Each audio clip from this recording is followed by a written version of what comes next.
ब्रह्मा का पिता है, कौन विष्णु की मां, शंकर का दादा कौन है, हमको दे बता। ये जानने के लिए कृपया सुनिए जगत गुरु तत्वदर्शी संत रामपाल जी महाराज के अमृत वचन सर्व पवित्र धर्मों के पवित्र शास्त्रों के आधार पर। अब श्री कृष्ण तो सामने खड़ा था, वो कैसे कहता मैं छुपा रहता हूं। इसे सिद्ध है, उसमें वो काल बोल रहा था, तो उसने तो ये ऐसी लीला करता है, तो इसलिए प्रतिज्ञा कर रखी है, ये मेरी अटल प्रतिज्ञा है। इसलिए ये किसी को विष्णु के रूप में दर्शन दे देता समाधि दशा में। वो विष्णु जी को फाइनल गॉड मान कर उसकी महिमा बना दी अपने आत्मा। अब जैसे प्रतिमाएं बनाई गई हैं, ये ऋषियों ने समाधि लगाई, और समाधि में जिसको भी जिस रूप में दर्शन मिले उसने उसी मिट्टी की मूर्ति उसी बना दी। आगे चल के ये मूर्ति एक परंपरा बन गई, तो इन्होंने ब्रह्मा विष्णु महेश की मूर्तियां बनाई, इन्हीं के दर्शन हुए इनको।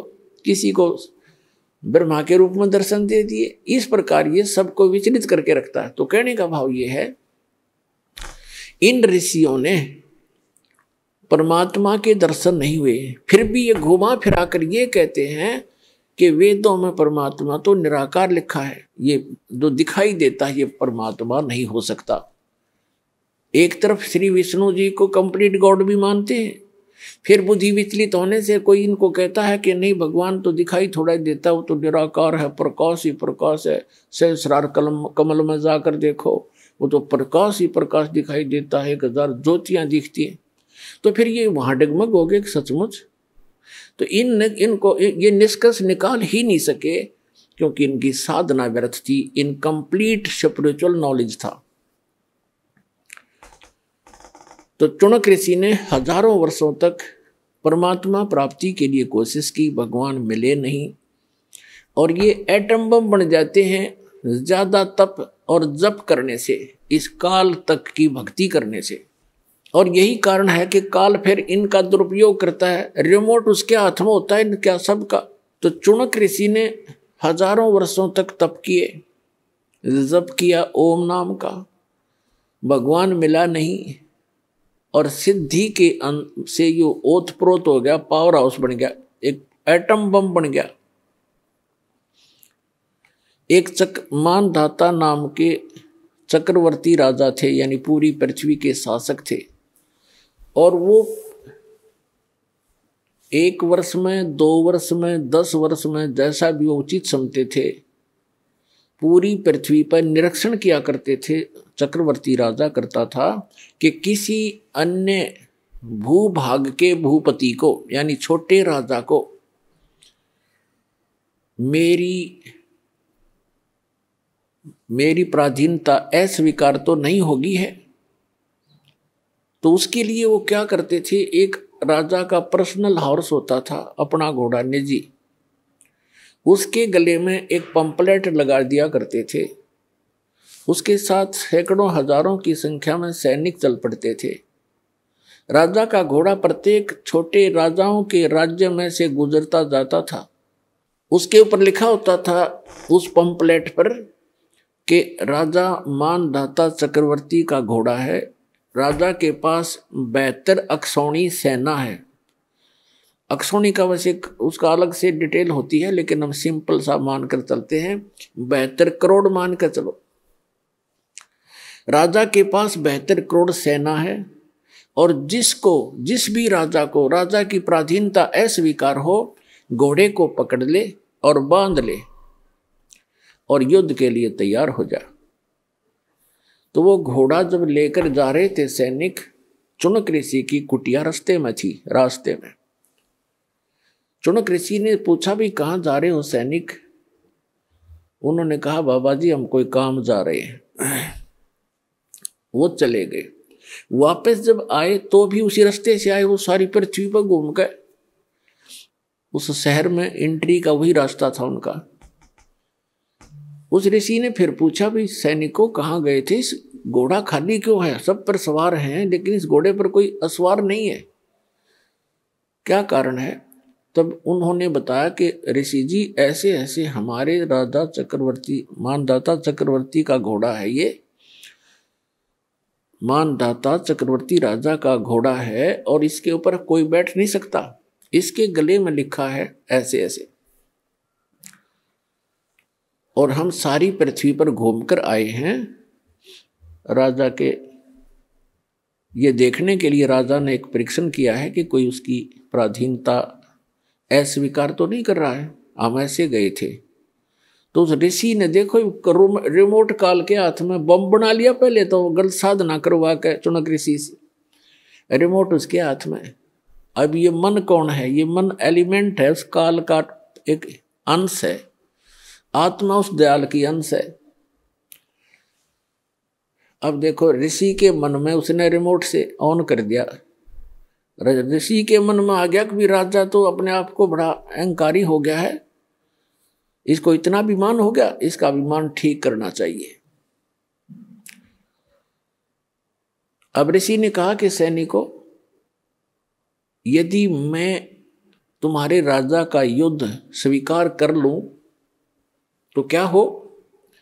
तो सैनिक ही होते हैं, सूरवीर होते हैं, उनके बोलने की शैली भी कड़क होती है। वो कहने लगे रे कंगले, तेरे दाने खाने को नहीं, अपनी जपले माला चुप करके हैं, और युद्ध करेगा तू मानदाता चक्रवर्ती के साथ, तेरी क्यों साथ सामत आई है? बदले अपनी माला बदले। अब ऋषि जी का और दूना दुख हो गया कि इसके सैनिक इतने अभिमानी हैं, तो राजा तो पता नहीं क्या होगा, इसको सेट करता हूं। तो चुनक ऋषि ने कहा कि मैंने स्वीकार कर लिया तुम्हारे चक्रवर्ती राजा का युद्ध, और इस घोड़े न बांध दो मेरी कुटिया के, इस पेड़ के।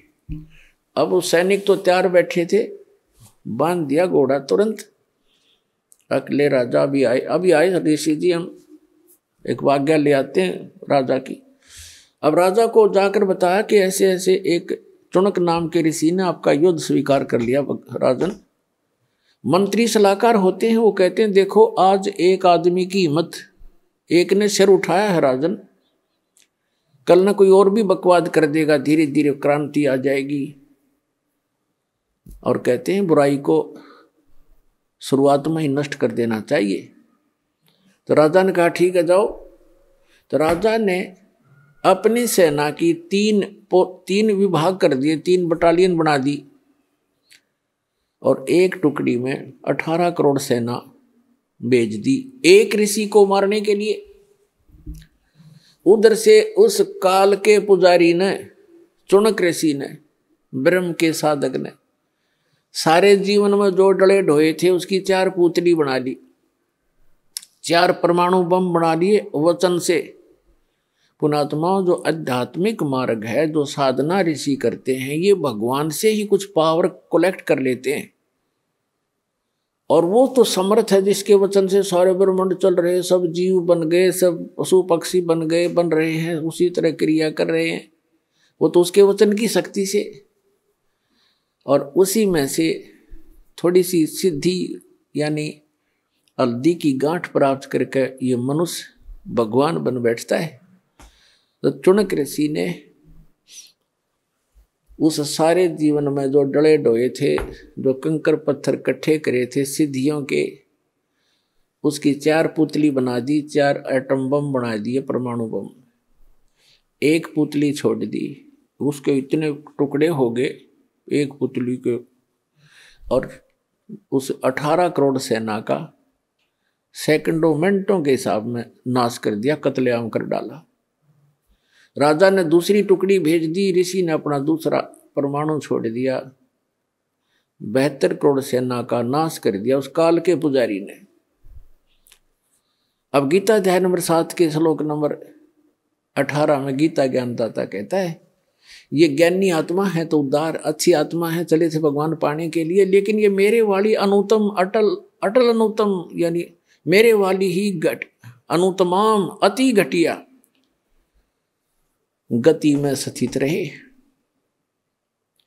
अब देखो चुनक ऋषि ने 72 करोड़ सेना का नाश कर दिया। पुण्यात्माओं, चाहे कोई तीर तो मार दे, कोई तलवार से काट दे, कोई गोली लाठी ते मार दे, पत्थर ते मार दे, उसको उतना ही पाप लगता है। और चाहे कोई वचन से मार दे, उसका वो हथियार है तो वो उतना ही अपराधी है जितना कि गोली से मारने वाला होता है। अब पूरी पृथ्वी पर चणुक ऋषि की महिमा होगी, लेकिन उस कमबख्त ने ये नहीं पता तेने तो अपने भविष्य में बबुल बिजली। अब यहां परमात्मा कहते हैं 72 अक्षौणी अक्षय करी चुणक ऋषि स्वर एक, ये दे धारे जोरा फिर ये सभी काल के वेख। ओए होए, सूक्ष्म वेद में बताया परमात्मा ने कि 72 अक्षौणी अक्षय करी, 72 अक्षौणी का नाश कर दिया उस चुणक ऋषि स्वर एक।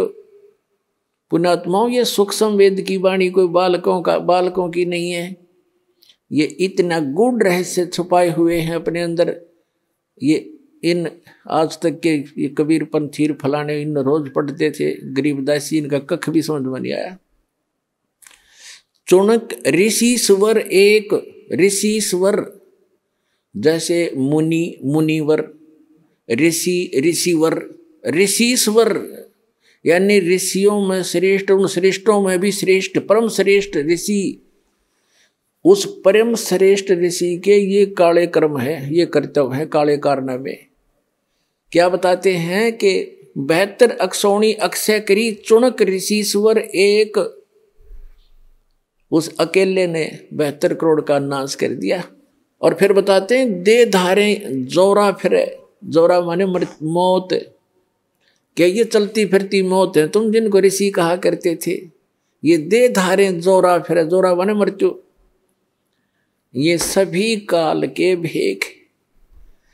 एक दुर्वासा नाम के ऋषि थे, ऐसे सिद्धि ये काल की साधना करके ओम नाम तक की, और ये भी सिद्धि युक्त हो गए।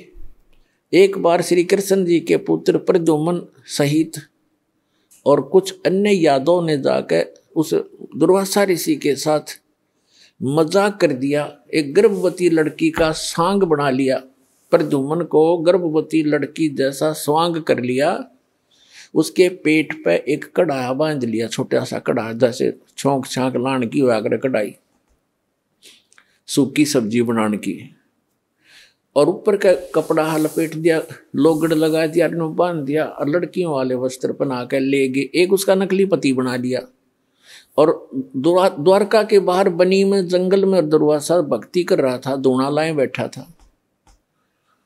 तो सबको ये हो गया था नगर में कि बड़ा पहुंचा हुआ ऋषि है, भविष्य भूत और वर्तमान की सारी जानता है। तो वो श्री कृष्ण जी की आड़ में अभिमानी हो गए थे यादव सारे।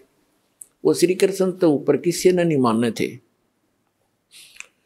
फिर भी जैसा तत्व ज्ञान की कमी से इतनी त्रुटियां सभी में आ जाती हैं, तो वो इकट्ठे होकर चले कि भी चलो दुर्वासा की परीक्षा लेते हैं, ये कैसा बहुत भविष्य की जानता है। दुर्वासा जी के पास जाकर कहने लगे कि महाराज जी, इनके बहुत दिनों के बाद विवाह के 10-20 वर्ष के बाद परमात्मा ने सुनी है, और ये इसकी पत्नी है, इसको गर्भ रहा है। ये उतावले हो रहे हैं ये जानने के लिए कि इनके पुत्र होगा या पुत्री। आप तो भूत भविष्य की सारी जानते हो। दुर्वासा ने देखा अपना जानते हैं, दूरबीन लगा के, हाँ तो सारा फंड था। उसने श्राप दे दिया उनको कि इससे यादव कुल का नाश होगा। भागो उठाया चमटा, फिर वो करी लाल आंखें, वो बालक भाग लिए। उसके वचन से 56 करोड़ यादव आपस में लड़के मर गए, कट गए, कत्लेआम कर दिया उन्होंने। उस वचन से इतना प्रभाव हो गया उनमें, आपस में लड़ मरे।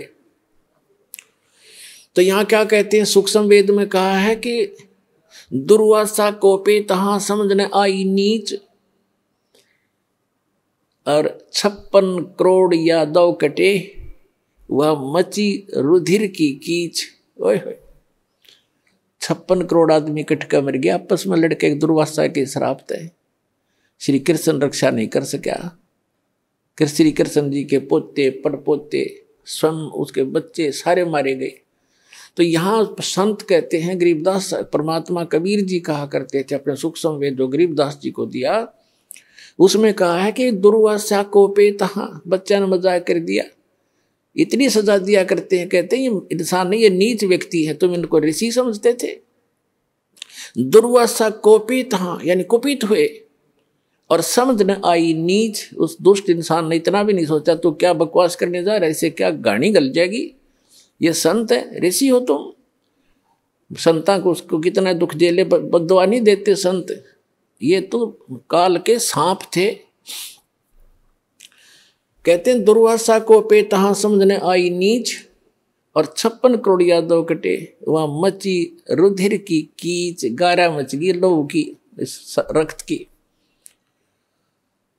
अपना आत्माओं, आपको अब समझ में आवेगा कौन कितने पानी में। तो इसके विषय में कहा करते डंब करें डूंगर चढ़े, सूक्ष्म वेद में कहा है डंब करें डूंगर चढ़े।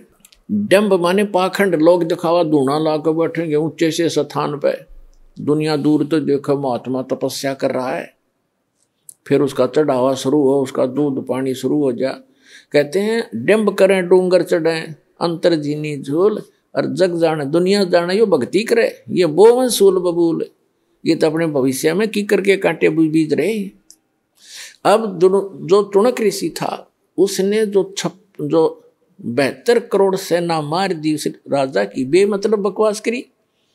ऋषि का अपना अलग से फील्ड है, साधक का, राजा का अपना फील्ड है, वो अपना काम करे, ऋषि अपना करे।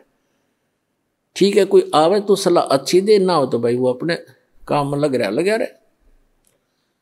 या के बकवाद भाई उसने कहने थी बुद्धि ठिकाने करूंगा, अपने कर्म बिगाड़ दिए, जो थोड़ी बहुत वह पूंजी इकट्ठी करी थी उसमें पेंचर कर लिया, सारे जीवन का नाश कर। अब क्या होगा, इतना कुछ करने के बाद भी इनके कुछ भक्ति, तो उसके बाद भी भक्ति की वो अंश शेष रह जाते हैं, उसके कारण जाएगा ब्रह्मलोक में, ओम नाम के जापते, वहां अपनी पूंजी नाश करके फिर पृथ्वी पर जन्म लेगा ये, और पृथ्वी पर फिर मनमाने राजा भी बन जा पूरी पृथ्वी का। इतनी तपस्या, इतनी साधना हो जाती है इनकी, और फिर 84 लाख योनियों के चक्कर में भी पड़ना ही पड़ना पड़ेगा। जब इसका 84 लाख योनियों में कष्ट उठाने का नंबर आवेगा, जब ये कुत्ता बनेगा ये चुणक ऋषि, और इसके सिर में जख्म होंगे, कीड़े पड़ेंगे, और वो कीड़े जो 72 सोनी सेना मारी थी इसने चूट चूट कर खाएंगे। तो पुण्यात्माओं, परमात्मा के सद्यात्म ज्ञान से आपको पता चलेगा कि कौन से, जैसे गीता अध्याय नंबर 7 के श्लोक नंबर 29 में कहा है कि तत्वदर्शी संत जब मिल जाएगा, वो व्यक्ति तत्ब्रह्म से परिचित हो जाते हैं, संपूर्ण अध्यात्म ज्ञान से, सभी कर्मों से परिचित हो जाते हैं उस तत्व ज्ञान में। ऐसा ज्ञान है। देख कौन कितना बड़ा मुकदमा मोल ले लिया चुणक ऋषि ने बगैर ज्ञान के। ऐसे अग्नि में हाथ डाल देते हम अपने आत्माओं। परमात्मा कहते हैं तुमने उस दरगाह का, तुमने उस सच्चे दरबार का मैल नहीं देखा और धर्मराज के तिल तिल का लेखा। उस सच्चे परमात्मा के आदेश से धर्मराज यहाँ का जो चीफ जस्टिस है एक ब्रह्मांड का, कहते हैं वो एक मासा कम नहीं कर सकता, तिल की वृद्धि नहीं कर सकता, वो उसको सब भोगने पड़ेंगे तुमने। जैसे भी सोच भी अगर गलत रखते हो तुम, सोच का भी भोग भोगना पड़ेगा। आपने कर दिया हो तो कहना है क्या है। अब जो प्रसंग चल रहा है, एक समय एक गुरु और शिष्य चले जा रहे थे। रास्ते में एक मछियारा मछली पकड़ रहा था किसी सरोवर से,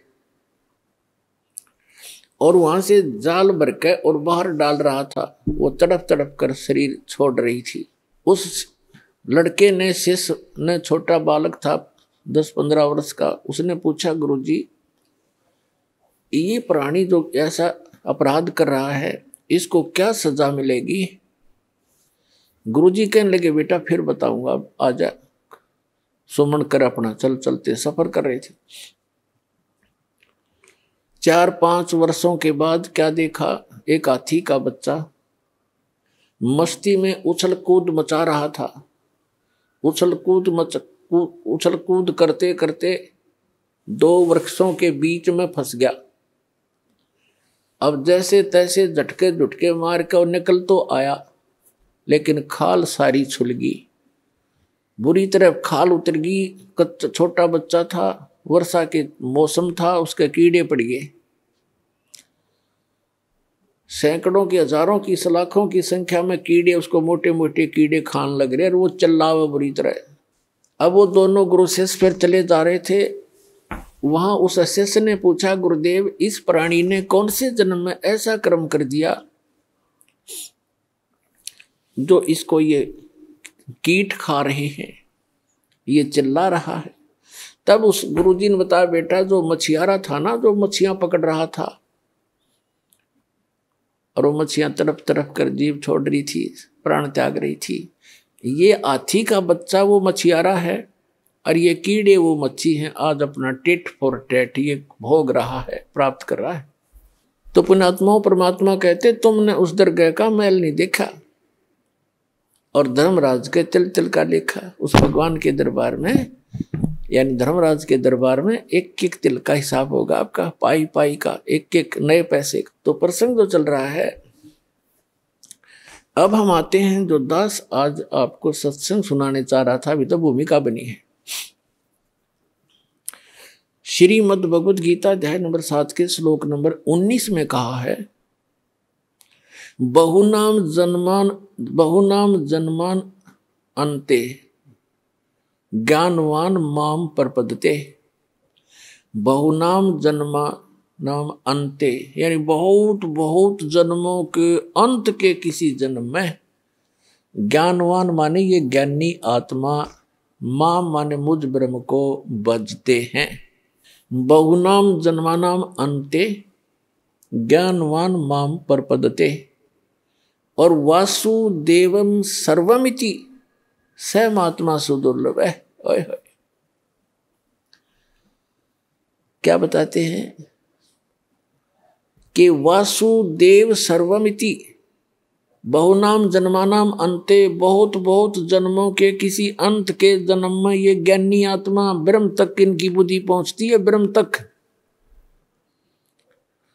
और ये बताने वाला साधु संत महात्मा के वासुदेवम सर्वमिति, वासुदेवम ये बताने वाला महात्मा तो सुदुर्लभ है कि वासुदेव ही सब कुछ है, वही सबका उत्पन्न करने वाला है, सर्व उत्पादक है, वही सबको पूज्य है, वही पाप नाशक है और वही इष्ट रूप में बना कर पूज्य है।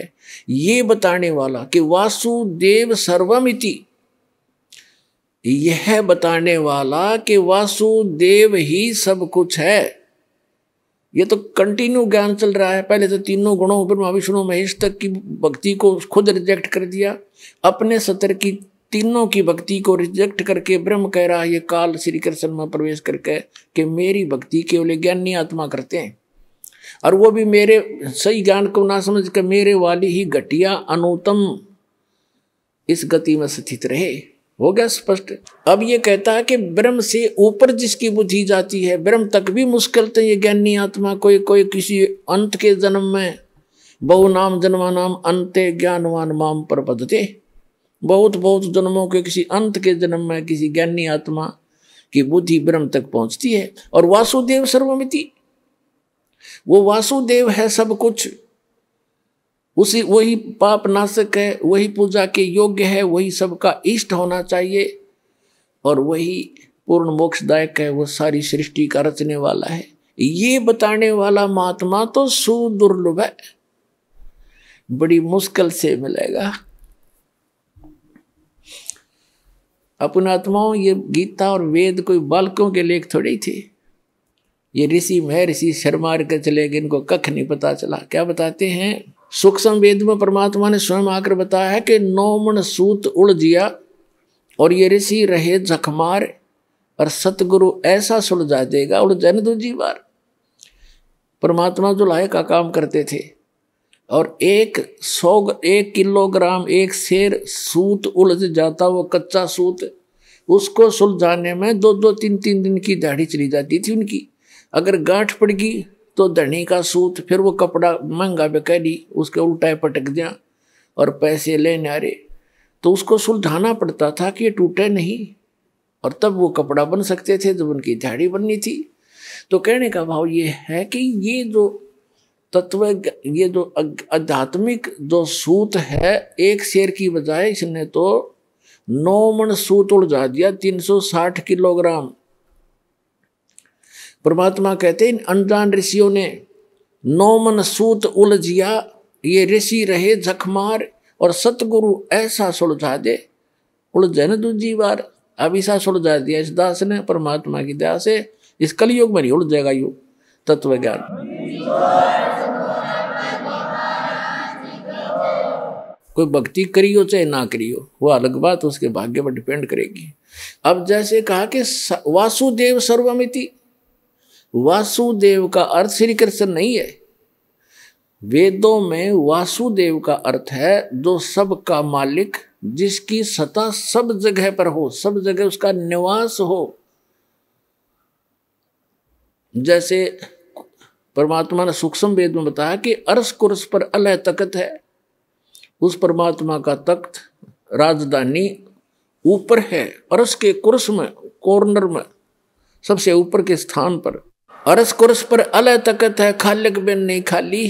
कहते उस परमात्मा के बिना उसकी नजर से कोई जरा सा भी टुकड़ा उसके ब्रह्मांडों का बचा नहीं है, सब जगह उसकी दृष्टि है, यानी उसकी पावर सब जगह विद्यमान है। और परमात्मा भले ही ऊपर बैठा है। तो कहते हैं वासुदेव का अर्थ है जिसकी सत्ता सबके ऊपर हो, सब जगह उसका वास हो। जैसे परमात्मा की परिभाषा के अंदर क्या आता है, एक सिंपल सा उदाहरण है। जैसे एक तहसीलदार भी साहब कहलाता है, एक एसडीएम भी साहब कहलाता है, और डीसी और कमिश्नर, मंत्री, मुख्यमंत्री, प्रधानमंत्री ये और राष्ट्रपति, ये सभी साहब कहलाते हैं। लेकिन इनका अपना क्षेत्र होता है, इनकी अपनी अक्षमता होती है पावर की। तो इसी प्रकार जैसे सीएम मुख्यमंत्री है एक क्षेत्र का, पर वासुदेव एक अक्षेत्र के ऊपर वो प्रभु है, सबके ऊपर वास नहीं है उसका। जैसे प्रधानमंत्री को लेकर चले हम, क्योंकि फॉर एग्जाम्पल, तो प्रधानमंत्री जी अपने भारतवर्ष के ऊपर वासुदेव है वो। इतना संकेत बतेरा आपने समझने के लिए। तो पूर्ण परमात्मा परम अक्षर ब्रह्म जो है, जैसे गीता अध्याय नंबर 15 के श्लोक नंबर 16 और 17 में 3 पुरुष बताए हैं, एक सरपुरुष, एक अक्षर पुरुष, एक परम अक्षर पुरुष, उत्तम पुरुषत्व ने। तो गीता अध्याय नंबर 8 के श्लोक नंबर 1 का उत्तर अर्जुन ने पूछा कि वो किम तत्ब्रह्म, जो आपने तत्ब्रह्म बताया है कि उसको जानने के बाद 7वें अध्याय के 29वें श्लोक में, तो फिर साधक जरा और मरण से छूटने का प्रयत्न करता है। 8वें अध्याय के प्रथम मंत्र में अर्जुन के पूछने पर कि किम तत्ब्रह्म, वो तत्ब्रह्म क्या है, गीता ज्ञानदाता सरपुरुष ने, यह सरपुरुष है गीता ज्ञानदाता, ये कहता है वो परम अक्षर ब्रह्म है। 8वें अध्याय के 3रे श्लोक में श्रीमद् भगवत गीता। तो गीता अध्याय नंबर 15 के श्लोक नंबर 16 और 17 में 3 पुरुष हैं, सरपुरुष, अक्षर पुरुष और परम अक्षर पुरुष। तो उसमें बताया कि सरपुरुष और अक्षर पुरुष तथा इनके अंतर्गत जितने जीव हैं, ये खुद भी, और इनके अंतर्गत जितने प्राणी हैं इनके ब्रह्मांडों में, तो ये सभी नाशवान है, स्वयं भी नाशवान है, जीवात्मा किसी की नहीं मरती। तो सरपुरुष की 21 ब्रह्मांड का स्वामी है वो वासुदेव नहीं है, ब्रह्म। और श्री कृष्ण केवल एक विभाग का मंत्री है, सतोगुण विभाग के मंत्री है एक ब्रह्मांड के अंदर। वो केवल अपने विभाग में ही प्रभु है, वो पूरे ब्रह्मांड में भी स्वामी नहीं है। जैसे एक विभाग का मंत्री होता स्टेट में, वो अपने विभाग पर ही मालिक है, दूसरे विभाग में वो इंटरफेरेंस नहीं कर सकता। इसी प्रकार इस काल भगवान जो है ये एक ब्रह्मांड में एज ए चीफ मिनिस्टर समझ लो, और इसके ऐसे ऐसे 21 ब्रह्मांड है, सब में एक जैसे रोल करता है। तो ये 21 ब्रह्मांड में प्रभु है, ये सर्वव्यापक नहीं है, सबके ऊपर प्रभु यानी वासुदेव नहीं है। जो अक्षर पुरुष और 7 संघ ब्रह्मांड का स्वामी है, प्रभु है, वो वासुदेव नहीं है, सब जगह उसकी प्रभुता नहीं है। और वो परम अक्षर ब्रह्म है, वो कंप्लीट गॉड है, उसका ओवरऑल कंट्रोलर है, उसका सभी असंख्य ब्रह्मांडों पे इंक्लूडिंग सरपुरुष और अक्षर पुरुष, इनके ऊपर भी उसकी प्रभुता है, वो है वासुदेव। तो गीता अध्याय नंबर 7 के श्लोक नंबर 19 में स्पष्ट किया है कि बहुनाम जन्मानाम अन्ते ज्ञानवान माम प्रपद्ये, और वासुदेव सर्वमति सहमात्मा सुदुर्लभ है, ये बताने वाला कि वो वासुदेव ही सब कुछ है, उसी की पूजा करनी चाहिए, वो पाप नाशक है। गीता अध्याय नंबर 15 के श्लोक नंबर 17 में कहा है कि उत्तम पुरुष तु अन्य परमात्मा इति उदारते, ये लोग तरमावि से विवर्ती अवे ईश्वर है। उत्तम पुरुष तो इन दोनों से, सरपुरुष और अक्षर पुरुष से, वो श्रेष्ठ भगवान परम अक्षर ब्रह्म तो कोई और है, और वो वही भगवान कहलाता है। और तीनों लोकों में प्रवेश करके सबका धारण पोषण, सबका वही पालक है। जैसे गीता अध्याय नंबर 15 के श्लोक नंबर 1 से 4 का स्पष्ट किया है कि ऊपर को लटका हुआ संसार रूपी वृक्ष है, और उसका तना तो समझो अक्षर पुरुष, उसकी मोटी डार सरपुरुष, और 3 शाखा है, ये तीनों देवता रजगुण ब्रह्मा सतगुण विष्णु तमगुण शिव जी, और 5 रूप संसार। और जो गुप्त है वो जड़ कौन है, वो परम अक्षर ब्रह्म है। तो परम अक्षर ब्रह्म रूपी मूल से, जड़ से ही सभी संसार रूपी वृक्ष को आहार प्राप्त होता है। तो इसलिए गीता अध्याय नंबर 15 के श्लोक नंबर 17 में कहा है कि उत्तम पुरुष तु अन्य परमात्मा इति उदारते। वैसे पुण्यात्माओं, परमात्मा की परिभाषा अगर आपको बताने लगूंगा तो विषय अलग हो जाएगा, काफी समय लग जाएगा। परमात्मा उसको कहते हैं जो किसी की आत्मा नहीं दुखावे, कोई किसी का बेटा नहीं मारा, किसी की बेटी नहीं मारा, किसी का कैंसर नहीं करे, किसी का कोई दुख नहीं दे, केवल सुख दे, उसको परमात्मा कहते हैं, श्रेष्ठ आत्मा। और हम उस परमात्मा को ना समझकर इस काल को परमात्मा कहने लगे।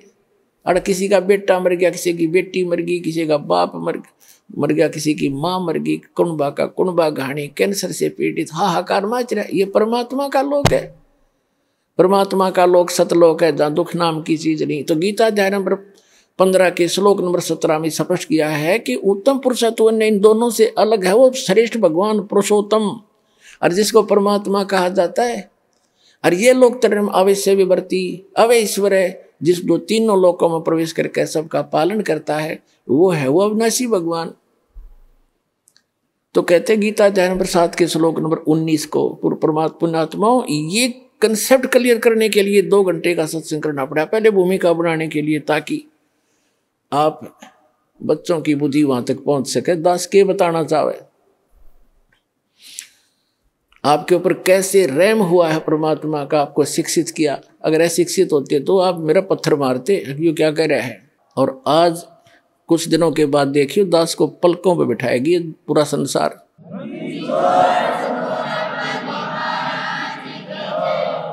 तो प्रसंग चला था कि गीता अध्याय नंबर 7 के श्लोक नंबर 19 में कहा है कि वो तत्वदर्शी संत तो बड़ा दुर्लभ है, जो ये बतावेगा कि वासुदेव ही सब कुछ है। अपनात्माओं, एक पंजाब का रहने वाला था, एक किसान था बहुत बड़ा, राम राय नाम था उसका। 800-900 बीघा जमीन थी, किसान था, सिख था। पहले ये सिख थे, सिख का यानी अपने हिंदुओं से ही अलग से, जैसे आज ये राधा स्वामी वाले कौन है, इसमें सभी जाति के लोग हैं हिंदू ही तकरीबन, या सिख भी हैं। आगे चल के ये धर्म का रूप धारण कर लेगा तो हमारा दुर्भाग्य ही होगा। तो ऐसे ही वो सिख धर्म, सिख माने शिष्य परंपरा से चल रहे थे, उनमें से था। और नानक गुरु ग्रंथ साहिब की वाणी से वो काफ़ी प्रभावित तो हैं सिख धर्म के, पंजाब के व्यक्ति। तो गरीबदास साहिब जी आए हुए थे, उस परमात्मा को प्राप्त कर चुके थे, भगवान उनको मिले थे, सचखंड लेकर गए थे, वापस छोड़ा था। और उन्होंने उनको परमात्मा कबीर जी ने वो उनके अंतःकरण में ये अनमोल तत्व ज्ञान फीड कर दिया था। वो तत्व ज्ञान उन्होंने गरीबदास जी की वाणी रूप में दास के पास उपलब्ध है। तो उनका गरीबदास जी का शिष्य लुधियाना के पास एक वासियर गांव है, वासियर, उसके बाहर बनी में सफर कर पैदल चला करते थे और वहां नहा धो के कुएं पे किसी जल पे तालाब पे बैठ गया, सुबह सुबह नित्यनेम कर रहा था, ऊंची स्वर में ब्रह्मवेदी बोल रहा था। और वो सिख राम राय जी नहाने सुबह सुबह सैर सपट्टे को गया तो वाणी के बड़े मर्मज्ञ हैं, बड़ी प्यारी लगती है वाणी। उन्होंने देखा भी बड़ी गजब की वाणी किसकी है, तो खींच लिया आत्मा को, उसके पास जाकर बैठ गया। जब उस भक्त ने अपना नित्य नियम कर लिया तब उससे कहा कि महाराज जी, ए भक्त, ये वाणी किसकी है? उन्होंने बताया कि ये मेरे गुरुदेव की वाणी है। तो राम राय ने पूछा, वो संत अभी शरीर में है या शरीर छोड़ गए? उन्होंने बताया भी शरीर में है। पूरा पता ले लिया उसने, राम राय ने, कि एड्रेस बता मुझे, इस महापुरुष के दर्शन करूंगा। तो वहां से चल पड़ा, छुटानी पहुंच गया लुधियाना से। अब गांव में गरीबदास जी कैसे थे, किसान के घर जन्म था, जाट थे, 1300 बीघे जमीन थी, बड़े बीघे वारते, यानी ना 2500 बीघा जमीन थी, लगभग 1400 एकड़ वर्तमान की, और खूब पैसे वाले थे। और लेकिन खेत में अपना हाथ से काम करते थे, खेतों पशुओं का चारा भी स्वयं लाते थे, क्योंकि महापुरुषों में अभिमान नहीं होता है, ना धन का, ना तन का, ना किसी संतान का। तो राम राय जी सुबह सुबह पहुंचे छोड़ानी गांव में, थोड़े से घर थे, कुछ बाहर के व्यक्ति भी आ जाते थे गरीबदास जी के दर्शन और प्रवचन सुनने के लिए, 10-20 मिनट बैठ जाते थे, 2-4, 5-4 उनके शिष्य। तो जब वो घर पे पहुंचा गरीबदास जी के घर पे, तो गरीबदास जी घर पे नहीं थे, वो खेतों में गए हुए थे, अपना घूमने जाते थे सुबह सुबह। वो जा लिया सुबह ब्रह्म मुहूर्त में। तो उन्होंने पूछा, वहां पे गरीबदास जी हैं? वहां बैठे हुए गांव के व्यक्तियों ने और एक आध दूसरे गांव से आकर बैठा था, उनने सब ने मिलकर कहा कि महाराज जी तो भाई घूमने गए हैं, आ जाओ बैठ जाओ आप। तो उसने सोचा भाई महात्मा का दर्शन करके अनहार करूंगा, इतनी दूर से आया हूं, और ऐसे महापुरुष की ऐसी वाणी, तो वो खुद कैसे होंगे जिनकी अमृत वाणी ऐसी है। इस बात से प्रेरित होकर उसने कहा, मुझे ये बता दो वो किस साइड में गए हैं। गाँव वालों ने कहा, भाई इधर जाया करते हैं घूमने, और कितनी देर में आ जाएंगे? वहाँ बैठे व्यक्तियों ने कहा, भाई वो तो उनके मूड की बात है, आवत है अभी आ जाए, ना तो भाई दोपहर 10-11-12 बजा दे। तो उसने सोचा इतनी देर क्यों वाट इंतजार करी, उनसे पूछ कर पता करके कौन सी दिशा में, एक रास्ता बता दिया उन्होंने कि रास्ते पर चले जाओ, आगे ऐसे ऐसे एक झोपड़ी, एक रहट मिलेगा, और वहाँ उस झोपड़ी में मिल सकते हैं आपको। अब कहने का भाव ये है, ज़्यादा ना इसको लंबा करके, समय सत्संग का होने वाला है। तो जब वो जा रहे थे, गरीबदास जी आ रहे थे उसी रास्ते से, सिर पे पशुओं का चारा एक गट्ठड़ लेकर, बंडल, बरोटा बोल रहे हैं हमारे हरियाणा, बरोटा सरसों उसका, जवार का। और देश अपना जैसे हरियाणा के लोग पहनते थे धोती कुर्ता, सिंपल ड्रेस। और वो जो राम राय था, उसको उर्फ नाम उसका झुमकरा भी, गांव में झुमकरा भी कहा करे, जैसे एक नाम निकाल लिया करें अलग से। वो ज्यादा संकी सा आदमी था। तो राम राय जा रहा था, उसने उस पशुओं का चारा लेकर आ रहे व्यक्ति से पूछा कि हे भाई, एक किसान, मैंने गरीबदास महाराज से मिलना है और ये यही बताया कहीं उनका यहाँ घूमने आए हुए हैं।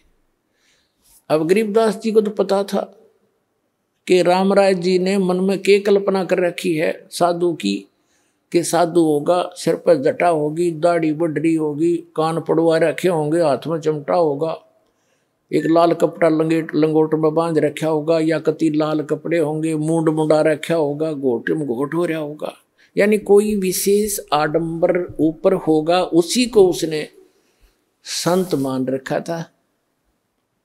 और गरीबदास साहब जी को पता था कि दूर देश से आया है जिज्ञासु, यदि मैंने ये कह दिया कि मैं हूँ गरीबदास जी, बोल भाई, तो ये यहीं से खेतों में से वापस बोलेगा कि यो किसा महाराज जी, क्योंकि इसने तो महाराज जी सोच रखा था लाल पीले कपड़े हों, सिर पर जटा हो, या कभी घोटम घोट हो, तिलक ला रखा हो, हाथ में चिमटा हो, धूने पर बैठा हो, राख लपेट रखी हो। गरीबदास जी ने कहा कि आजा, मेरे साथ वापस मैं मिलाऊंगा उनसे। वो वापस हो लिया। अब जब वो लेकर आ रहे थे अपना सिर पे चारा, तो वहां बैठे शेष गांव का एक आधा कुछ बाहर के दूसरे गांव के आए हुए थे।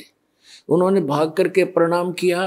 किसी ने उनके सिर से चारा पशुओं का अपने सिर पे रख लिया, उनको फ्री किया।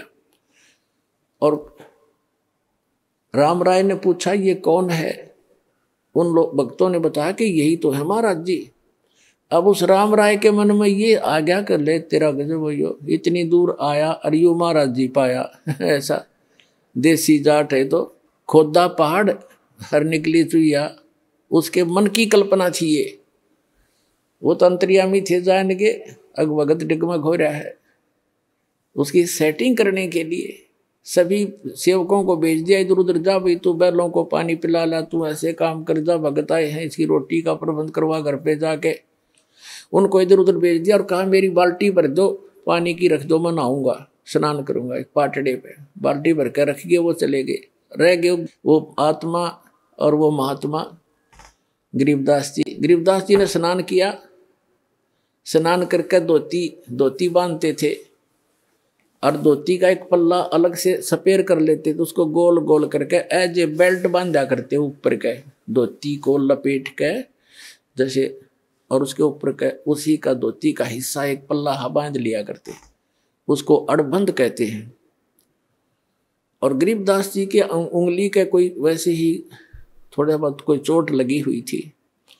तो गरीबदास जी ने कहा कि ए झुमकरा, आइए भाई मेरी धोती का यो कपड़ा बांध दे, मेरा हाथ का चोट लग रही है, काम नहीं करता। अब उसने झुमकरा नाम का पता जब पहले तो फूक उड़े निकलेगी उसकी कि इसने तो मेरा उर्फ नाम भी बता दिया, मैंने तो जिक्र भी नहीं किया मेरा नाम क्या है, कैसे हूँ। उसका कुछ शंका हुई, भाई झुमकरा मैंने मेरे को गांव में तो कहा करते, पर यहाँ कैसे पता लग गया झुमकरा। और परमात्मा ने इसलिए कहा उसको झुमकरा क्योंकि उसका मन झूम रहा था कि यू किसा महाराज जी बता कहाँ आ गया, मेरे कैसा जमींदार है, किसान है, अच्छा काया माया में इतनी दूर आया, नंगे पैदल चल के आया। गरीबदास जी ने धोती का जो पल्ला था उसको कहा ले बांध दे मेरे शरीर के चारों तरफ का, जहाँ बेल्ट बांधते हैं ऐसे कर लेते हो धोती के कपड़े को, ऐसे ऐसे घुमा घुमा के ऐसे कर। और उसने कहा कि ले बांध दे मेरे चौगुर दे। वो चारों तरफ का लपेट कर ऐसे गांठ लगाने लग गया। वह गांठ शरीर के अंदर से निकल गया गरीबदास जी के शरीर से, और कब उस धोती का लग गई कपड़े का। और गरीबदास जी ने ऐसे मुंह कर लिया दूसरी साइड में जैसे देख ना रहे हो।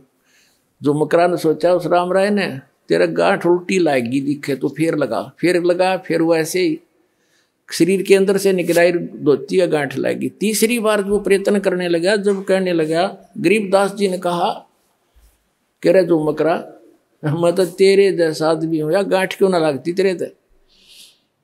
जब उसने ऊपर को देखा उनके मुंह की तरफ, क्योंकि राम राय जी विष्णु जी के पुजारी थे, भले ही वो शिष्य थे, सिख थे।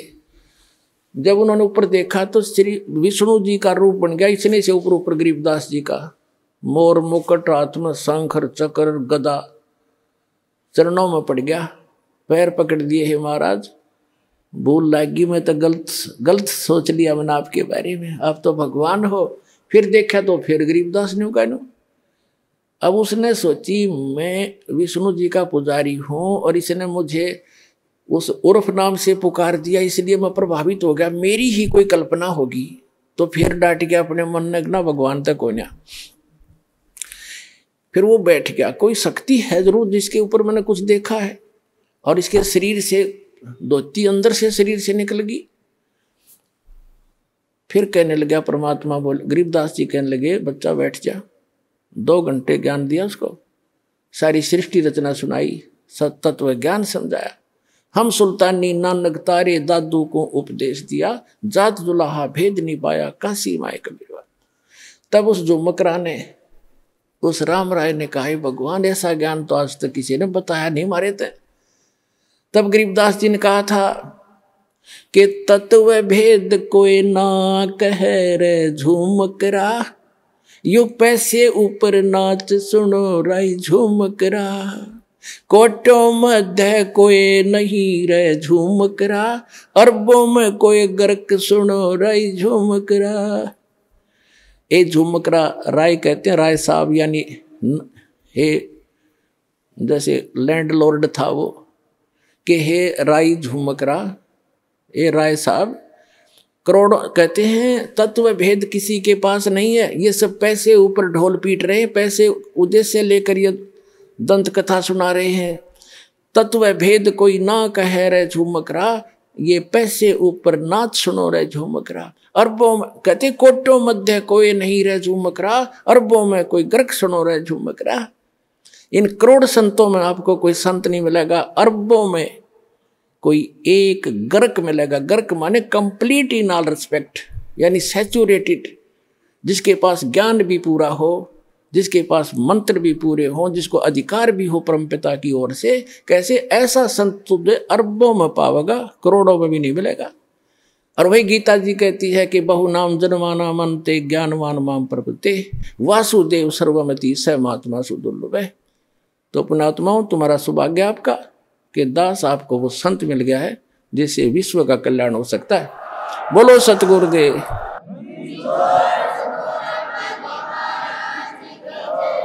आज का जो ये दिन शुभ समागम है, 3 दिन का जो समागम समापन हुआ है, ये उस उपलक्ष्य में था कि इस फाल्गुन की अमावस्या के दिन 17 फरवरी थी उस दिन, और अमावस्या थी 1988 में।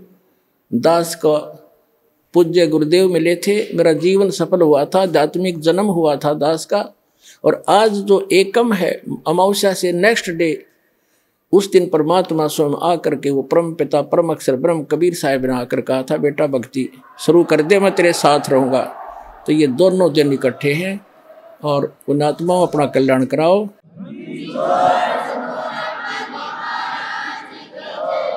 महाराज जी के मंगल प्रवचन। अधिक जानकारी के लिए विजिट कीजिए हमारी वेबसाइट www.jagatgururampalji.org। संत रामपाल जी महाराज जी के शुभ आशीर्वाद से पूरे विश्व भर में 500 से भी ज्यादा नाम दीक्षा केंद्र हैं, जिन पर संत रामपाल जी महाराज जी द्वारा ऑनलाइन निःशुल्क नाम दीक्षा दी जा रही है। अपने नजदीकी नाम दीक्षा केंद्र का पता करने के लिए संपर्क करें 8222880541।